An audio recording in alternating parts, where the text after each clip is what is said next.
Students, welcome back to our channel. और आज हम आपके लिए एक स्पेशल टॉपिक ला रहे हैं और ये हमारा कॉस्ट अकाउंट का, मैनेजमेंट अकाउंट का। कॉस्ट में भी है, मैनेजमेंट अकाउंट में भी है, क्योंकि ये हमारा इफेक्टिवनेस और एफिशिएंसी, यानी कि किसी भी ऑर्गेनाइजेशन में जब आप वर्क कर रहे हैं, प्रोडक्शन का काम कर रहे हैं, तो वहां पर जो बड़े ऑर्गेनाइजेशन, देखिए छोटे ऑर्गेनाइजेशन में यूज नहीं होता है स्टैंडर्ड कॉस्टिंग। एक्चुअली टॉपिक का नाम है स्टैंडर्ड कॉस्टिंग, लेकिन जो इसमें हम वर्क कर रहे हैं वो कर रहे हैं हम वेरिएंस एनालिसिस।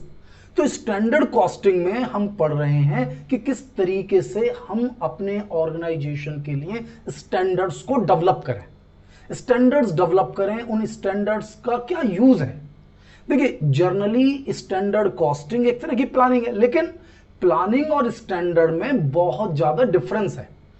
प्लानिंग के थ्रू हम बजट तैयार करते हैं, लेकिन स्टैंडर्ड कॉस्टिंग के थ्रू हम कैलकुलेट करते हैं कि सपोज कीजिए कि डिफरेंट डिफरेंट तरीके के हम वेरिएंस निकालेंगे, तो कॉस्टिंग के लिए कवर कर रहे हैं। तो जिस भी कॉस्टिंग के लिए हम कैलकुलेट कर रहे हैं, हम ये चेक कर रहे हैं कि कितनी कॉस्ट आनी चाहिए, ठीक है ना। What out to be, cost out to be, कितनी कॉस्ट आनी चाहिए। जबकि प्लानिंग में हम एस्टिमेट कर रहे हैं, एस्टिमेट की कितनी कॉस्ट आएगी, द कॉस्ट विल बी, कि कितनी कॉस्ट आएगी। जबकि स्टैंडर्ड में आउट टू बी, कितनी आनी चाहिए। दैट मीन्स कि स्टैंडर्ड के थ्रू हम एफिशिएंसी और इफेक्टिवनेस मेंटेन कर सकते हैं ऑर्गेनाइजेशन में। तो इसके लिए सबसे पहले जो जरूरी काम होता है वो ये होता है कि हम स्टैंडर्ड्स को डेवलप करें। यानी कि जो वेरिएंस एनालिसिस पढ़ रहे हैं, अगर हम वेरिएंस एनालिसिस की बात करें तो इसमें क्या इन्वॉल्व कर रहे हैं हम, इसके अंदर इन्वॉल्व कर रहे हैं कि अलग अलग इंडिविजुअल वेरिएंसेस को कैलकुलेट किया जाए, फिर उनके कॉज को जाना जाए कि उसके अंदर क्या कमियां रहीं, उनके क्या इफेक्ट रहे, ऐसा क्यों नहीं हुआ कि जो हमने स्टैंडर्ड बनाया था, प्लानिंग नहीं, जो हमने स्टैंडर्ड बनाया था, एक्चुअल परफॉर्मेंस उस परफॉर्मेंस से कितनी दूर रही। तो उस परफॉर्मेंस के बेस पर हम उन वेरिएंसेस को, उन डिफरेंसेस को डिस्पोज कर सकते हैं, हटा सकते हैं, जिससे कि हम आने वाले भविष्य में जो हमारी एफिशिएंसी कम हो रही है या बाकी ऑर्गेनाइजेशन के कंपेयर में कम है, हम उसका ध्यान रख सकें। क्योंकि ध्यान दीजिए, हम जो वर्क कर रहे हैं वो कंपिटिटिव वर्ल्ड में कर रहे हैं, और कंपिटिटिव वर्ल्ड, अगर आप सोचते हो कि कंपिटिटिव वर्ल्ड में आप ऐसे ही चलते चले जाएंगे तो ये हमारी गलती है। क्योंकि अधिकतर ऑर्गेनाइजेशन जो मैन्युफैक्चरिंग में लगे हुए हैं, आप खुद देख सकते हैं पूरी इंडिया में आपके आसपास इंडस्ट्रियल सेक्टर होंगे, बहुत सारी इंडस्ट्रीज बंद हो जाती हैं, स्टार्ट हुई बंद हो गई। जनरली लोग क्यों नहीं करते इंडस्ट्री में पैसा, क्यों नहीं लगाते हैं मैन्युफैक्चरिंग में। लोगों के पास पैसा है, लैंड भी है उनके पास। बेसिकली लोगों ने देखा है कि जो इंडस्ट्री ओपन हो रही हैं वो बहुत जल्दी बंद हो रही हैं, लॉस हो गया उन्होंने लाखों करोड़ों रुपए घटा लिए, एंड देन वो फिर वापस। तो ऐसे सिचुएशन में डरते हैं। तो उस डर के लिए जरूरी है कि हम अपनी जो स्टडी है उसको बहुत अच्छे तरीके से करें, हम कॉस्टिंग की सभी टेक्निक्स को समझें, हम मैनेजमेंट की सभी टेक्निक्स को समझें। तो ये टॉपिक है हमारा स्टैंडर्ड कॉस्टिंग। देखिए थ्योरेटिकली देखें तो बहुत सारी चीजें हैं भाई, हम वेरिएंस पढ़ेंगे तो वेरिएंस में मैंने आपसे कहा था कि डिफरेंसेस आएंगे। तो यहां जो डिफरेंसेस हैं, वेरिएंस हैं, उन्हें हम एक्चुअल और एक्सपेक्टेड के आधार पर निकालेंगे, और ए और एफ, एडवर्स और फेवरेबल, और फेवरेबल, एडवर्स और फेवरेबल, एडवर्स यानी नेगेटिव, फेवरेबल यानी फेवर। तो हम स्टैंडर्ड कॉस्टिंग के थ्रू स्टैंडर्ड्स डेवलप करेंगे, एंड देन एक्चुअल के साथ उन स्टैंडर्ड्स का हम कंपेयर करेंगे, जिससे हम कहेंगे वेरिएंस एनालिसिस। इस वेरिएंस एनालिसिस के थ्रू हम निकाल सकते हैं कि डिफरेंसेस के कॉजेज क्या हैं। देखिए कुछ कॉजेज ऐसे होते हैं जो कंट्रोलेबल होते हैं, कुछ ऐसे होते हैं जो नॉन कंट्रोलेबल होते हैं। तो जो कंट्रोलेबल फैक्टर्स हैं उनको तो कंट्रोल कर सकते हैं ना हम। तो ये बाकी आपने बिजनेस स्टडीज में पढ़ा होगा, पूरा सिस्टम है, लेकिन यहां न्यूमेरिकली जो असली चीज है पढ़ने की वो न्यूमेरिकली है कि किस तरीके से हम इन स्टैंडर्ड्स को मैच कर पाए। तो हम यहां आज डिस्कस कर रहे हैं वेरिएंस एनालिसिस को। अब कॉस्टिंग में, किसी भी प्रोडक्ट की कॉस्टिंग में स्टार्टिंग से लेकर लास्ट तक हमें पूरा कवर करना है कि भाई कॉस्टिंग में हमारे पास तीन चीजें यूज होती हैं, मटेरियल, लेबर एंड ओवरहेड, और उसके बाद हम उस गुड्स को बेचते हैं, इसलिए सेल्स को भी हम इंक्लूड कर लेते हैं। तो इसलिए कुल मिलाकर वेरिएंस एनालिसिस में टोटल 4 वेरिएंसेस को हम एनालिसिस करेंगे। एक हम एनालिसिस करेंगे मटेरियल कॉस्ट वेरिएंस, मतलब मटेरियल, दूसरा लेबर, ओवरहेड और सेल्स। तो इसी सेंस में आज हम पहला यानी कि मटेरियल पर डिस्कस कर लेते हैं, क्योंकि अगर हमने मटेरियल को बहुत अच्छे तरीके से पढ़ लिया तो बाकी सारे वेरिएंस उसी पर बेस्ड हैं। आपको एक बार कंसेप्ट समझ में आना चाहिए कि भाई वेरिएंस कैसे निकल रहे हैं, क्या कंसेप्ट है, क्या यूज है।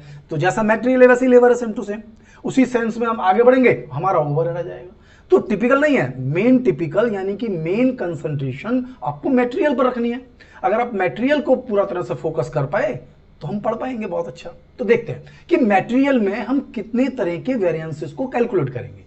तो मटेरियल में हम कैलकुलेट करेंगे material cost variance, material price variance और material usages variance. Material usages variance, देखिए हम जैसे जैसे पढ़ते जाएंगे इनके शॉर्ट नेम हम यूज करेंगे। Material cost variance that means MCV, material price variance that means MPV. अब जनरली एमपीवी वर्ड यूज करेंगे नेक्स्ट वेरिएंसेस में, MUV, material usages variance, MUV. यानी कि 3 वेरिएंस जनरली निकाले जाते हैं जब हम अपने प्रोडक्शन में केवल एक ही तरह का मटेरियल यूज कर रहे हैं। और यदि हम यूज कर रहे हैं मोर देन 1 मटेरियल तो फिर हमें 2 वेरिएंसेस और निकालने पड़ते हैं, जिसका नाम है मटेरियल मिक्स और मटेरियल सब यूजेस वेरिएंस। बेसिकली मटेरियल सब यूजेस वेरिएंस और एक और है वैसे तो मटेरियल यील्ड वेरिएंस, लेकिन इन दोनों का मीनिंग सेम ही है। आप मटेरियल सब यूजेस वेरिएंस निकाल लीजिए तो मटेरियल यील्ड वेरिएंस का आंसर आ जाएगा, मटेरियल यील्ड वेरिएंस निकाल लीजिए तो मटेरियल सब यूजेस वेरिएंस का आंसर आ जाएगा।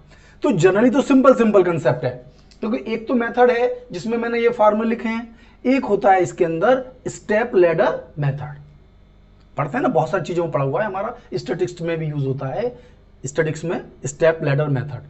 तो कोई डिफरेंट नहीं है स्टेप लैडर मेथड, इसी मेथड को आप पढ़ लीजिए। इसी में मैं आपको बता दूंगा कि स्टेप लैडर मेथड में करना क्या है। कुछ नहीं करना है, जो हम फार्मूला पढ़ रहे हैं वो ही फार्मूला है, बस उसको थोड़ा सा खोल दिया है, जो ब्रैकेट्स हैं उनको बाहर कर दिया है, तो मेथड बन जाता है स्टेप लैडर मेथड। तो स्टेप लैडर मेथड और ये नॉर्मल मेथड दोनों को हम पढ़ रहे हैं। अब इसके अंदर मैंने आपको बताया कि ये 3 वेरिएंसेस कौन से हैं, जब आप केवल सिंगल मटेरियल का यूज करेंगे, सिंगल मटेरियल का यूज करेंगे। और यदि आप एक से ज्यादा मटेरियल यूज करेंगे तो फिर आपको ये एक्स्ट्रा वेरिएंस भी निकालने पड़ेंगे, मिक्स, सब यूजेस या यील्ड। इन दोनों का आंसर सेम टू सेम होता है, और अगर अलग अलग पूछा है तो हम तीनों को ही निकाल लेंगे, कोई ऐसी बात नहीं है, वरना एक निकालेंगे दूसरे का आंसर वो सेम टू सेम ही आएगा। दूसरा, अब आप कुछ समझने चले कि भाई इसमें इस्तेमाल क्या होगा। सबसे खास बात कि material cost variance equal to material price और मटेरियल यूसेज, इनका रिलेशनशिप है, यानी कि क्वेश्चन करते समय कोई मिस्टेक होती है तो हमें पता चल जाएगा कि भाई material cost variance equal to material price variance और मटेरियल यूजेज वेरिएंस, यानी इन दोनों का टोटल करूं तो मटेरियल कॉस्ट वेरिएंस के बराबर आएगा। तो यानी कि आंसर आपको पहले से ही पता चल जाएगा। अब ये देखने में थोड़ा टिपिकल सा लग रहा है, लेकिन टिपिकल है नहीं। आपको बस थोड़ा थोड़ा ध्यान देना है कि हम वेरिएंस निकाल रहे हैं, यानी कि हमने एक स्टैंडर्ड बनाया और एक एक्चुअल। तो जो मटेरियल हम निकाल रहे हैं, लेबर हम निकाल रहे हैं, तो यहां पर हम क्या चेक करेंगे कि भाई अगर हमने कहा कि हमारा स्टैंडर्ड था कि 10 किलो मटेरियल लगना चाहिए, जबकि जो लगा वो 8 किलो लगा, तो हमारे फेवर का है। तो यानी कि स्टैंडर्ड में से एक्चुअल घटाने हैं, यानी कि बिल्कुल माइंड में सेट कर लीजिए कि स्टैंडर्ड में से हमें एक्चुअल माइनस करना है। तो आधी बात तो पहले क्लियर हो गई।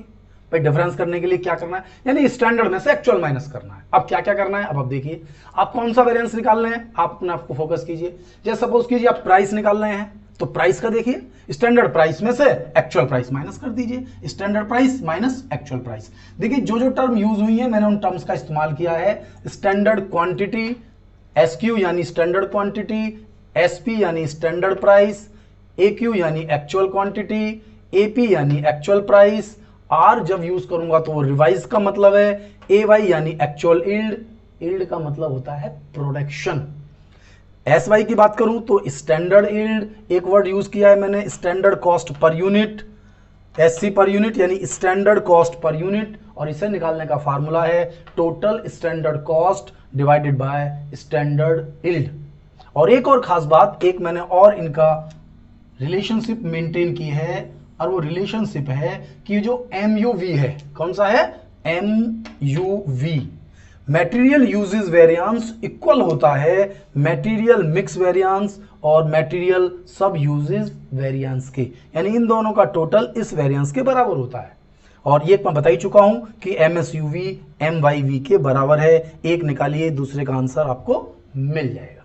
तो कंसेप्चुअल पढ़ते चले जा रहे हैं। तो मैंने आपसे कहा नाम यूज कीजिए, अपने आप आपको समझ में आएगा। आपने कहा प्राइस वेरिएंस, तो प्राइस में प्राइस का डिफरेंस चाहिए। आपने कहा यूजेस, यूजेस यानी क्वांटिटी, यूजेस का मतलब होता है क्वांटिटी, तो यूजेस से कंफ्यूज नहीं होना है।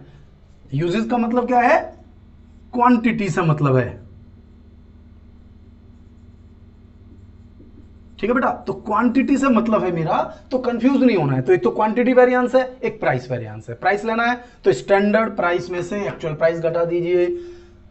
क्वांटिटी वेरिएंस लेना है तो स्टैंडर्ड क्वांटिटी में से एक्चुअल क्वांटिटी घटा दीजिए। हमेशा स्टैंडर्ड में से एक्चुअल घटाना है, सही है। अब आपने लिया है प्राइस, तो क्वांटिटी से डिवाइड होना है एक्चुअल क्वांटिटी से। आप ले रहे हैं क्वांटिटी का, तो स्टैंडर्ड प्राइस से मल्टीप्लाई करेंगे, और मल्टीप्लाई करके आपका आंसर आ जाएगा। अगर माइनस में आ रहा है तो हम उसको एडवर्स कहेंगे, और अगर पॉजिटिव आ रहा है तो हम उसे फेवरेबल कहेंगे। यानी कि दोनों कंसेप्ट को माइंड में बिल्कुल फीड कर लीजिए, जिससे कि कोई मिस्टेक बचे ही ना, ठीक है। अगर आंसर फेवर में आता है तो F लिखेंगे, यानी प्लस में आता है, नेगेटिव आता है तो एडवर्स लिखेंगे। क्लियर हो रहा है। यानी कि हमेशा देखिए, वेरिएंस बहुत सारे पढ़ेंगे, मटेरियल, लेबर, ओवरहेड, तो कंफ्यूज नहीं होना है। हमेशा स्टैंडर्ड में से एक्चुअल घटाना है, तो स्टैंडर्ड में से एक्चुअल हम घटा रहे हैं। जब प्राइस का लिया तो प्राइस घटा दिए, क्वांटिटी का कहा तो क्वांटिटी घटा दी। क्वांटिटी जब प्राइस घटाई तो क्वांटिटी की मल्टीप्लाई करी, और जब क्वांटिटी घटाई तो प्राइस की मल्टीप्लाई की, ठीक है। अब आप कह रहे हैं कि जी मटेरियल कॉस्ट वेरिएंस यानी कि टोटल कॉस्ट का वेरिएंस, टोटल कॉस्ट यानी कि टोटल स्टैंडर्ड कॉस्ट, हमारी स्टैंडर्ड के अकॉर्डिंग कितनी कॉस्ट आनी चाहिए, हमारा एक्चुअल में कितनी कॉस्ट आई, इन दोनों का डिफरेंस करें तो मटेरियल कॉस्ट वेरिएंस। भाई एक्चुअल में कितनी कॉस्ट आई, हमने जो प्रोडक्शन किया और हमने जो स्टैंडर्ड्स बनाए थे, तो स्टैंडर्ड्स बनाए थे यानी कि स्टैंडर्ड क्वांटिटी और स्टैंडर्ड प्राइस, यानी कि टोटल स्टैंडर्ड कॉस्ट आ गई। एक्चुअल क्वांटिटी और एक्चुअल प्राइस यानी कि टोटल एक्चुअल कॉस्ट आ गई। यानी कि स्टैंडर्ड कॉस्ट में से आप एक्चुअल कॉस्ट घटा दीजिए, निकल कर आ गया आपके पास material cost variance. Material cost variance, आप इसको बिल्कुल सिस्टमेटिक वे में पढ़ें। आप इन तीनों फार्मूलास का या तो स्क्रीनशॉट ले लीजिए या इन फार्मूलास को तीनों को नोट कर लीजिए, क्योंकि इन फार्मूलास में फिर चेंजेस आएगा, वो मैं आपको बताऊंगा। तो इसलिए पहले आप इसे देख लीजिए एक स्क्रीनशॉट लेकर कि तीन फार्मूलेज आपने पूरी तरह लर्न कर लिए, ठीक है। अब समस्या हमारे सामने आएगी जब एक से ज्यादा कॉमोडिटी आप यूज कर रहे होगे, एक से ज्यादा। तो जब एक से ज्यादा मटेरियल आप यूज कर रहे होगे, तो मैंने आपसे कहा एक मटेरियल मिक्स वेरिएंस आपको निकालना है, एक मटेरियल सब यूजेस वेरिएंस निकालना है, ठीक है। तो इनमें कुछ चेंजेस भी आएंगे, वो भी मैं आपको बताऊंगा, क्योंकि पूरे के पूरे फार्मूले यानी कि जितने भी पूरे चैप्टर में, यानी इससे रिलेटेड जहां भी प्रॉब्लम आएगी मैं आपको स्टार्टिंग में ही बता रहा हूं आज पहली वीडियो में, सो दैट कि आपको कोई प्रॉब्लम ही नजर ना आए। देखिए मटेरियल मिक्स फार्मूला आप देखेंगे तो इसमें भी क्वांटिटी में से क्वांटिटी घटाई हुई है, यानी कि मटेरियल यूजेस वेरिएंस और मटेरियल मिक्स वेरिएंस दोनों का सेम फार्मूला है। Standard quantity minus actual quantity into standard price, same formula है। मटेरियल सब यूजेस वेरिएंस, अगर दोनों का फार्मूला बिल्कुल सेम टू सेम रहा, दोनों का फार्मूला सेम टू सेम रहा, तो मटेरियल सब यूजेस वेरिएंस का कोई लॉजिक नहीं बचेगा, कोई भी लॉजिक बचेगा ही नहीं, क्योंकि अगर ये दोनों वेरिएंस सेम है तो हम यहां पर इस फार्मूले को यूज ही नहीं कर पाएंगे। मटेरियल सब यूजेस वेरिएंस, अब इसमें मैंने जो यूज किया है RSQ1 माइनस RSQ2। अब आप ध्यान देंगे, फोकस करेंगे, मैंने इसलिए पहले कहा पहले ये फार्मूले लिख लीजिए, बेसिक फार्मूले। अब इनमें जो चेंज आ रहा है, अब चेंज क्या हो रहा है, इन सब में रिवाइज करना पड़ता है, रिवाइज। और रिवाइज कब करना है ये आपको समझना है। देखिए मटेरियल कॉस्ट वेरिएंस ये आपको रिवाइज करना पड़ेगा, तो ये फार्मूला बन जाएगा revise total standard cost. Material price variance कभी भी रिवाइज नहीं होता। मटेरियल यूजेस वेरिएंस, तो तो यहां पर भी आपको फार्मूला लगाना पड़ेगा RSQ, यानी कि ऐसे ही तो यहां पर चेंज हुआ, यानी कि जो यहां पर क्वांटिटी है वो SQ की जगह RSQ यूज हो रही है, तो इसलिए टोटल मतलब revise standard cost. Price variance कभी चेंज नहीं होगा, कुछ भी कहता रहे वो। यूजेस वेरिएंस में जहां पहले SQ यूज हो रहा था, अब यूज होगा RSQ, और हम इसे कह रहे हैं RSQ1 अगर हम मटेरियल सब यूजेस वेरिएंस का इस्तेमाल करेंगे। दूसरा, मटेरियल मिक्स वेरिएंस में हम यूज करेंगे RSQ2। अब भाई ये भी RSQ है, ये भी RSQ है, ये RSQ1 है, ये RSQ2 है। RSQ1 में से RSQ2 घटाना है इंटू SP, तो निकल के आएगा मटेरियल सब यूजेस वेरिएंस। तो अब R कब कब लगाना है और वो R कैसे सॉल्व होगा, अब इसका काम है मेरे पास। अब देखिए, अलग अलग सिस्टम को मैं आपको समझाने की कोशिश करता हूं। जब भी total standard quantity not equal to total actual quantity, यानी कि जब आप एक से ज्यादा मटेरियल लगा रहे हैं तो उनका टोटल, यानी कि एक्चुअल में उनमें कितनी क्वांटिटी लगी और स्टैंडर्ड में कितनी क्वांटिटी लगी, यदि उनका टोटल सेम टू सेम है तो कहीं भी R का इस्तेमाल नहीं होगा। R का इस्तेमाल मतलब जहां जहां ये R का यूज हो रहा है, RSQ देखिए यहां पर यूज हो रहा है ना हमारे पास, ये एक RSQ, R यहां लग गया, एक R यहां लग गया, एक R यहां लग गया, तो जितने भी R लग रहे हैं उनको समझना है। जब जब total standard quantity total actual quantity के बराबर नहीं होगी, तब तब R लगेगा किस किस वेरिएंस में, देख लीजिए। तब हमारा वेरिएंस जो ये लगेगा वो लगेगा मटेरियल मटेरियल मिक्स वेरिएंस में। कहां लगेगा, कब यूज होगा ये, MMV में। कब यूज होगा, जब ये दोनों इक्वल नहीं होंगी तो कौन सा वेरिएंस चेंज होगा, MMV। इसमें हमें रिवाइज लगाना पड़ेगा, MMV को रिवाइज करना पड़ेगा, ठीक है, MMV को रिवाइज करना पड़ेगा और मटेरियल यील्ड वेरिएंस को रिवाइज करना पड़ेगा, MYV। ये दो वेरिएंस हमारे रिवाइज्ड होंगे जब जब हमारे पास total standard quantity total actual quantity के इक्वल नहीं होगी, तब तब हम रिवाइज करेंगे। यानी कि यहां पर भी हमारा R का इस्तेमाल होगा। हो गया ना, तो ये चेंज करना है। अब दूसरा है, total standard yield is not equal to total actual yield production, यानी कि जो आप प्रोडक्शन कर रहे हैं उसमें टोटल स्टैंडर्ड प्रोडक्शन यदि इक्वल नहीं है टोटल एक्चुअल प्रोडक्शन के, स्टैंडर्ड और एक्चुअल का प्रोडक्शन सेम नहीं है, तब हमारे जो वेरिएंस हैं, हमारे वेरिएंस कौन कौन से, MCV material cost variance, MUV यानी कि मटेरियल यूजेस वेरिएंस, ये दो वेरिएंस हमारे रिवाइज हो जाएंगे। अब ध्यान से पढ़ लें, बिल्कुल फोकस करते हुए कि यदि एक ही तरह की क्वांटिटी है तो 3 वेरिएंस निकलेंगे बस, और किसी में भी R का यूज नहीं होगा। लेकिन यदि एक से ज्यादा क्वांटिटी आप यूज कर रहे हैं, मटेरियल यूज कर रहे हैं, तब आपको ये मैक्सिमम वेरिएंस निकालने पड़ सकते हैं एक बार बिना R के इसलिए कि यदि टोटल क्वांटिटी बराबर है तो इनमें फार्मूलों को यूज करने के लिए R का इस्तेमाल नहीं करना है, और जब प्रोडक्शन इक्वल है तो इन दोनों में R का इस्तेमाल नहीं करना है। ठीक है, तो अब ये रिवाइज्ड होंगे कैसे, कब कब रिवाइज करने हैं, ये हमने पढ़ लिया। भाई कितने फार्मूले हम यूज करेंगे, कब, देखिए चैप्टर आपको देखने में अभी टिपिकल सा लग रहा होगा क्योंकि काफी टेक्निकली लेंथ में ले रहा हूं, लेकिन जैसे जैसे आप इसे पढ़ते जाएंगे स्टार्टिंग के फार्मूलाज 2-4 क्वेश्चन करते ही लर्न हो जाएंगे आपको।